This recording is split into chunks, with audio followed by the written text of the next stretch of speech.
ప్రభు పేరిట అందరికీ praise lord. కీర్తనలో 42వ అధ్యాయం 8వ వచనం.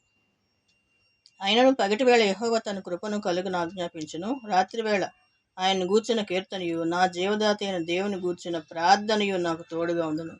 కోరహ కుమారులు దైవధ్యానం అది. ఆయన కృప మాకు తోడుగా ఉంటుంది రాత్రులు అంటున్నారు. పగటివేళ కీర్తనలతోనూ ఆయన్ని స్తుతించినప్పుడు ఆయన కృప తోడుగా ఉంటుంది. అలాగే నా జీవదాత అయిన దేవుని గుర్చిన ప్రార్థనయు నాకు తోడుగా ఉండను అంటున్నాను. మనకైనా అంతే, ప్రార్థనే మనకి ఆయుధం. ప్రార్థనే ప్రతి విషయానికి ఒక మందు లాంటిది. ప్రార్థనే జయము, ప్రార్థనే విజయం, ప్రార్థనే జీవన మాధుర్యము. ప్రార్థనే మనం విడిచిపెట్టకూడదు. ఏ పని మీద వెళ్తున్నా దేవునిలో మనం ప్రార్థన చేసుకుని బయటకు వెళ్ళాలి. అలాగే ఉద్యోగం అయినా వ్యాపారమైనా ఏ పనుల మీద వెళ్ళినా కానీ రాగానే మళ్ళీ ప్రార్థించుకోవాలి.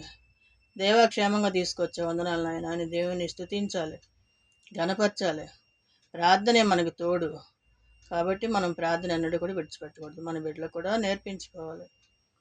కొంతమంది తెలుసు, చాలామందికి తెలుసు, ఇంకా కొంతమంది ఎవరు తెలియని వాళ్ళు ఉంటే పిల్లలకి నేర్పించుకోవాలి. వాళ్ళు కూడా ప్రార్థనలో కొనసాగిపోవాలి. దేవునికి మహిమ కలుగును గాక.